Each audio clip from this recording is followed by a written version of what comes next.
Hello everyone, and welcome to the first video in the series, which is to explain the assessment objectives and the mark scheme for our Rossetti and Ibsen comparison. So this is your second question in paper 1. Now, I have the mark scheme in front of us here, and I will try and explain each assessment objective, its weighting and what you need to do for it. Now, if we start with what each assessment objective is worth. So we can see that overall the paper is marked out of a possibility of 30. Now, this is the section of the exam where you have a choice of 6 questions, but you only choose one to complete, and the one that you complete is marked out of 30.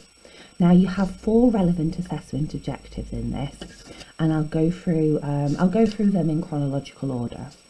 Assessment objective number 1 asks you to show understanding of text and the question, well-structured, coherent and detailed argument which is consistently developed, and that your own writing is fluent and accurate, using appropriate critical concepts and terminologies. Now, if we come over here, what this is worth 12.5% of your overall mark out of 30. And if I can clarify that for you, what you have to do for AO1 is basically answer the question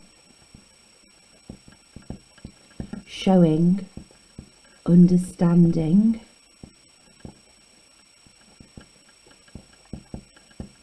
and exploring an argument.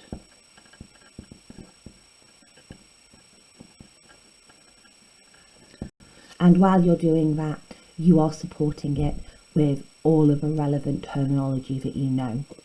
Now, next numerically is actually the most important assessment objective number 3. And if we look at the mark scheme, we can see that assessment objective number 3 is worth 50% of your overall mark. Now, if we have a look at what you're asked to do for that, you are asked to show your understanding of the significance and influence of the context in which literary texts are written, and your understanding of the significance and influence of context in which literary texts are received. So, for that, context of production and reception.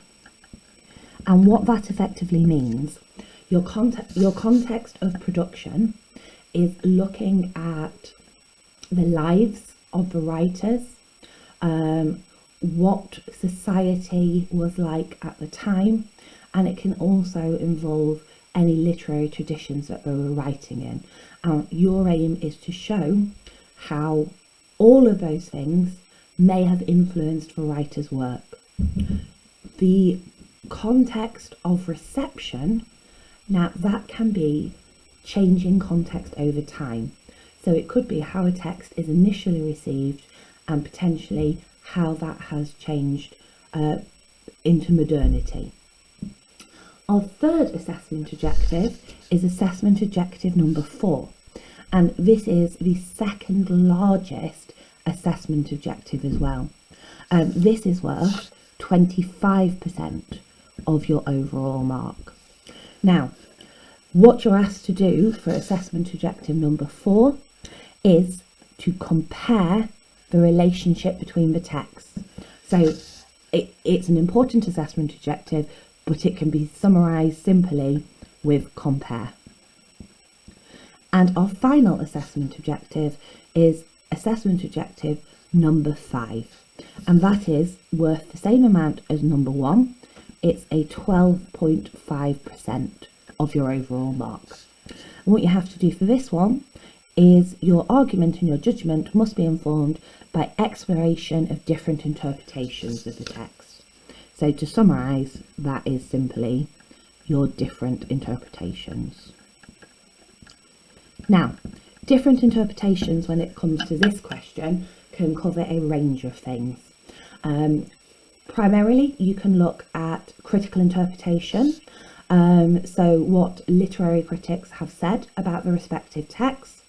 You can look at dramatic interpretations. So for example, in the study of Ibsen, you will have viewed a number of different interpretations. You can talk about how different directors and different actors portray the ideas within the play.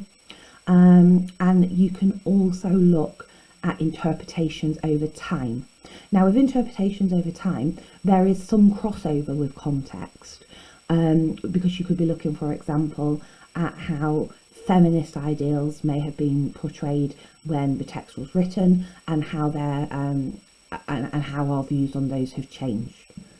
Now, with all these assessment objectives, how you get your marks just depends on how much detail you write them in.